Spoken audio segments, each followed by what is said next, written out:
آج کی بابرکت شب نور شب برات کے نام سے معروف اور مشہور ہے۔ اس بابرکت شب کے دامن میں اتنی برکتیں اور اتنی رحمتیں ہیں کہ اللہ جل شانہ گناہ گاروں کو جہنم کی آگ سے آزاد فرما دیتا ہے۔ ام المومنین سیدہ طیبہ طاہرہ سیدہ عائشہ صدیقہ رضی اللہ تعالی عنہا فرماتی ہیں، ایک دن میں دیکھا کہ حضور میرے حجرہ میں نہیں ہیں، تو میں حضور کو تلاش کرنے نکلی۔ جنت البقیع میں آسمان کی طرف سر اٹھائے حضور اللہ سے التجائیں کر رہے تھے۔ مجھے دیکھا تو ارشاد فرمایا، عائشہ کیا تم نے یہ سمجھا کہ اللہ کا رسول تم سے زیادتی کرے گا؟ فرماتی ہیں، میں نے عرض کی یا رسول اللہ صلی اللہ علیہ وسلم، میں یہ سمجھا شاید آپ کسی زوجائے محترمہ کے حجرہ میں تشریف لے گئے ہیں۔ فرمایا، آج لیلۃ النصف من شعبان کی 15ویں رات ہے، درمیانی شب ہے۔ اس رات کو اللہ تعالیٰ جل شانہ آسمان دنیا پہ نزول اجلال فرماتا ہے اور قبیلہ بنو کلب کی بکریوں کے بالوں سے زیادہ لوگوں کو جہنم کی آگ سے آزاد کر دیتا ہے۔ قبیلہ بنو کلب عرب کا بہت بڑا قبیلہ تھا جو بھیڑ بکریاں پالتے تھے اور لاکھوں کی تعداد میں ان کی بکریوں اور بھیڑوں کے ریوڑ تھے۔ تو اس قبیلے کی بکریوں کے بالوں سے بھی زیادہ گناہ گاروں کو جہنم کی آگ سے آزاد کر دیا جاتا ہے۔ تو یہ وہ بابرکت شب رحمت ہے، شب نور ہے، جس کے دامن میں اتنی برکتیں ہیں کہ کوئی محروم نہیں رہتا۔ صرف وہ بد نصیب لوگ جو شرک میں مبتلا ہیں، جو سخت کینہ پرور ہیں، جو قطع رحمی کرتے ہیں، قاتل ہیں، عادی شرابی یا بدکار ہیں، انہیں اس مبارک رات میں محروم رکھا جاتا ہے، ورنہ اللہ کی رحمتوں کا عموم اس بابرکت راتوں میں اس قدر ہوتا ہے کہ کوئی گناہ گار جو اس کے حضور ہاتھ دعا کے لیے اٹھاتا ہے اور اپنا دامن پھیلا کے اس کی رحمتیں مانگتا ہے، اسے محروم نہیں رکھا جاتا، بلکہ اللہ سب گناہ گاروں کو جہنم کی آگ سے آزاد کر دیتا ہے۔ ایک روایت میں آتا ہے کہ اللہ لیلۃ النصف من شعبان کی 15ویں رات کو آسمان دنیا پہ اپنی رحمتوں سے جلوہ گر ہوتا ہے اور فرماتا ہے کوئی رزق مانگنے والا، میں اس کی جھولیاں بھر دوں، ہے کوئی مغفرت طلب کرنے والا، میں اس کے گناہ معاف کر دوں، ہے کوئی مجھ سے عافیت مانگنے والا، میں اس کو عافیتوں سے نواز دوں، ہے کوئی فلاں چیز مانگنے والا، ہے کوئی فلاں چیز مانگنے والا، اس کی رحمتیں آواز دیتی ہیں اور یہ آواز غروب آفتاب سے لے کر کے طلوع فجر تک مسلسل بندوں کو دی جاتی ہے، اور بندے اس کے حضور اگر دست طلب دراز کریں، اپنی جھولی پھیلائیں، تو اللہ تعالیٰ ان کو ان کے مانگنے سے بھی زیادہ عطا فرماتا ہے۔ اس امت کو اللہ تعالیٰ نے اس طرح کی راتیں دے کر کے مغفرت، بخشش، غفران اور رحمتوں کی فراوانی نصیب کی ہے۔ میرے حضور نے ارشاد فرمایا، ایک شخص صبح سے لے کے ظہر تک مزدوری کرتا ہے، اس کو ایک قیرات ملتا ہے۔ ایک ظہر سے لے کر عصر تک مزدوری کرتا ہے، اس کا وقت تھوڑا ہے لیکن اس کو بھی ایک قیرات ملتا ہے۔ اور تیسرا شخص عصر سے لے کر مغرب تک مزدوری کرتا ہے، اس کو 2 قیرات ملتے ہیں، جبکہ اس کا وقت دونوں سے کم ہے۔ فرمایا، پہلی مثال یہود کی ہے، دوسری مثال نصارہ کی ہے، اور تیسری مثال میری امت کی ہے کہ اس کو تھوڑے عمل پر زیادہ ثواب دیا جاتا ہے۔ تو یہود اور نصارہ نے اس پہ برا منایا تو حضور علیہ السلام نے فرمایا کہ اللہ نے ان کے اجر میں تو کمی نہیں کی، لیکن مسلمانوں کو زیادہ اجر دے دیا، تو یہ اس کی کرم نوازی ہے۔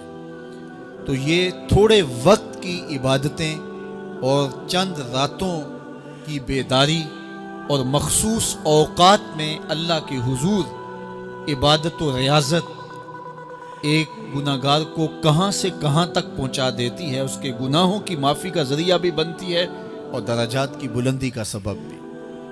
دیکھیے لیلۃ القدر ایک رات 1000 مہینے کی عبادتوں سے بہتر قرار پاتی ہے۔ اسی طرح دیگر مواقع ہیں کہ اللہ تعالیٰ اس امت کے لیے رکھے ہیں، رحمت رب بہانہ می طلب، اور یوں بھی پڑھا گیا رحمت رب بہانہ می طلب۔ اس کی رحمتیں قیمت نہیں مانگتی اور اس کی رحمتیں بہانہ تلاش کرتی ہیں، تو وہ اپنے بندوں کو بخشنے پہ آمادہ ہے اگر وہ اپنا دامن طلب پھیلائیں۔ قرآن مجید میں ایک مقام دیکھیے کتنا دل آویز ہے، فرمایا ما یفعل اللہ بعذابکم، اللہ تمہیں عذاب دے کے کیا کرے گا؟ اس کی یہ چاہت نہیں ہے کہ تمہیں عذاب میں مبتلا کرے، اس کی چاہت یہ ہے کہ تم اس کی چوکھٹ پہ آؤ، جھولی پھیلاؤ، اس سے خیرات اور رحمت مانگو، اور وہ تمہارے ماضی کے سارے گناہ معاف کر کے، ساری غلطیاں معاف کر کے تمہیں اپنی رحمتوں سے مالا مال فرما دے۔ تو وہ بندوں کو بخشنے پہ، بندوں کی مغفرت کرنے پہ آمادہ ہے اور اس کی رحمتیں بہانے تلاش کرتی ہیں۔ اللہ اکبر۔ اور دوسری جانب اس کے بندے، اس کے مملوک، اس کی مخلوق، اور مخلوق کی گناہگار اور نیکوکار اس کی رحمتوں کے طالب ہوتے ہیں، بلکہ وہ گناہ کرنے کے بعد جب معافی مانگتے ہیں تو اللہ کو یہ معافی بہت پسند ہے۔ معافی مانگنا، اس کے حضور اپنے دامن کو پھیلانا، وہ اس کو بہت زیادہ محبوب ہے۔ انسان کی فطرت کے اندر گناہ رکھا گیا ہے۔ آگ، ہوا، مٹی، پانی، یہ ان 4 چیزوں کا مرکب ہے۔ اس کے جو عناصر ہیں اس میں کبھی اعتدال قائم نہیں رہتا اور اس سے گناہ سرزد ہو جاتے ہیں۔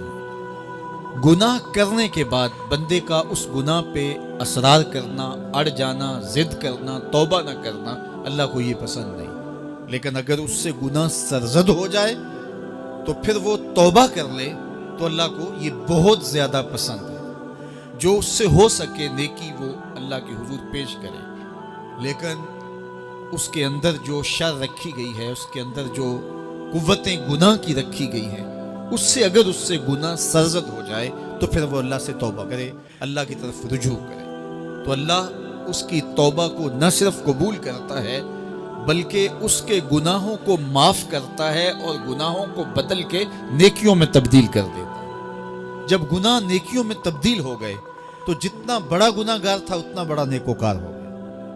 حضرت سیدنا عمر رضی اللہ تعالیٰ عنہ بازار میں جا رہے تھے تو ایک شرابی نے ہاتھ میں بوتل پکڑی تھی شراب کی، تو حضرت عمر ہاتھ میں درہ رکھتے تھے اور آپ کا جاہ و جلال دیتنیت ہوتا، تو جو ہی حضرت عمر رضی اللہ تعالیٰ عنہ کو اس نے دیکھا تو ڈر گیا اور دل ہی دل میں کہا اے اللہ آج عمر کے قہر سے بچا لے، میں تیری بارگاہ میں سچی توبہ کرتا ہوں، اور جلدی سے شراب کو بغل میں چھپا لیا۔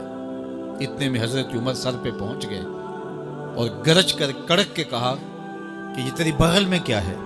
کیونکہ اس کو بوتل چھپاتے دیکھا تھا تو وہ ڈر گیا اور ڈرتے ڈرتے کہنے لگا حضرت یہ سرکہ ہے۔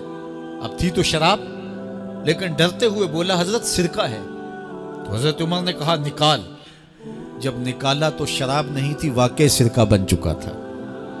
تو جب اللہ کے حضور کوئی توبہ کرتا ہے اللہ اس کے گناہوں کو بدل کے نیکیوں میں تبدیل کر دیتا ہے۔ حدیث پاک میں آتا ہے کہ قیامت کے دن اللہ ایک شخص کو کہے گا کہ اپنا نامہ اعمال پڑھ، تو وہ نامہ اعمال پڑھنے لگ جائے گا، تو نامہ اعمال کے اندر چھوٹے گناہ بھی ہوں گے، بڑے گناہ بھی ہوں گے، تو اللہ سے حیا کرتے ہوئے، شرم کرتے ہوئے وہ بڑے بڑے گناہوں کو چھوڑتا جائے گا اور چھوٹے چھوٹے گناہوں کو پڑھتا رہے گا۔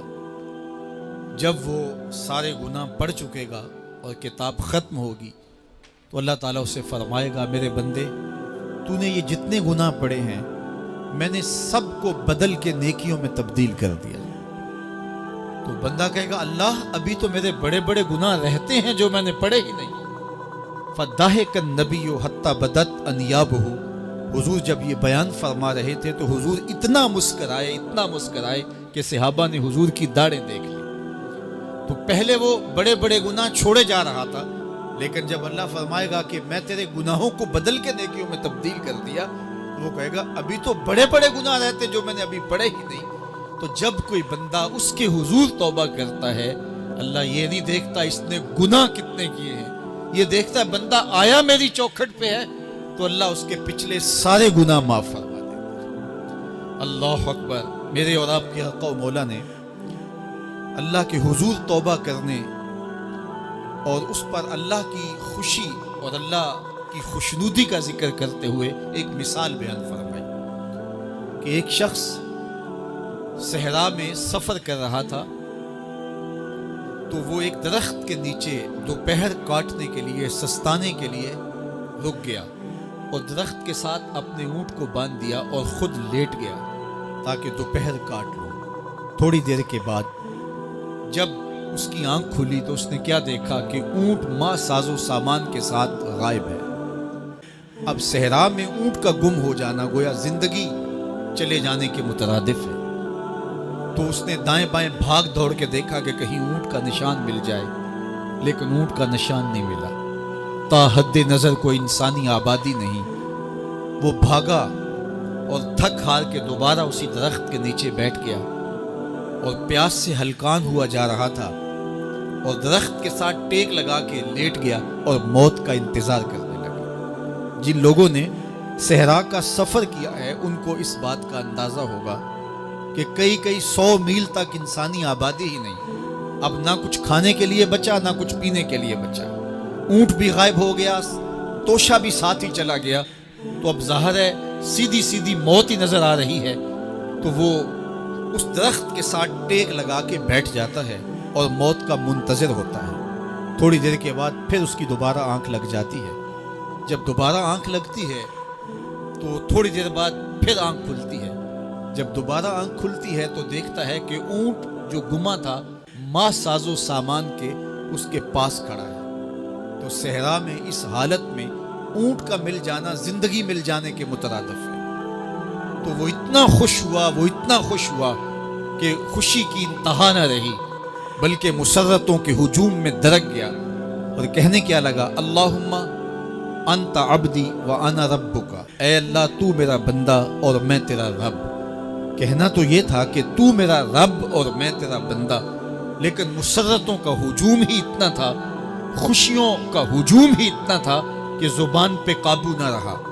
کسی کے آنے سے ایسے ہوش اڑے ساقی کے، شراب سیخ پہ ڈالی اور بوتل میں کباب۔ کہنا یہ تھا اللہم انت ربی وانا عبدک، لیکن اس قدر خوش ہوا جب بھی تیری قربت کے امکان نظر آئے ہم اتنے خوش ہوئے کہ پریشان نظر آئے۔ تو کہنا یہ تھا کہ اے اللہ تو میرا رب اور میں تیرا بندہ، لیکن خوشیوں کے ہجوم میں وہ کہتا ہے اللہم انت عبدی وانا ربک، اے اللہ تو میرا بندہ اور میں تیرا رب۔ حضور یہ بات بیان کرنے کے بعد صحابہ سے پوچھتے ہیں کہ ذرا بتاؤ اس بندے کو کتنی خوشی ہوئی کہ خوشی میں زبان بھی قابو نہ رہی اور اپنے آپ پہ کنٹرول نہ رہا، اور خوشیوں کے ہجوم میں اسے یہ بھی پتہ نہیں چل رہا کہ وہ کیا بول رہا ہے۔ تو صحابہ نے عرض کی حضور بہت زیادہ اسے خوشی ہوئی۔ تو میرے حضور نے یہ بات کرنے کے بعد ارشاد فرمایا، جس طرح اس کو گما ہوا اونٹ ملا اور اس کی خوشی کی انتہا نہ رہی، تو فرمایا جب کوئی شخص توبہ کرتا ہے اور اللہ کے حضور پلٹ کے آتا ہے، گناہوں سے معافی مانگ کے اس کی دہلیز پہ آتا ہے، میرے حضور نے فرمایا اللہ اس سے بھی زیادہ خوش ہوتا ہے کہ میرا بندہ میری چوکھٹ پہ آیا۔ تو وہ یہ چاہتا نہیں کہ اپنے بندوں کو عذاب دے، وہ خود آگ میں چھلانگے لگائے تو اس کی مرضی، اگر گناہ سرزد بھی ہو گیا ہے تو کوئی بات نہیں، معافی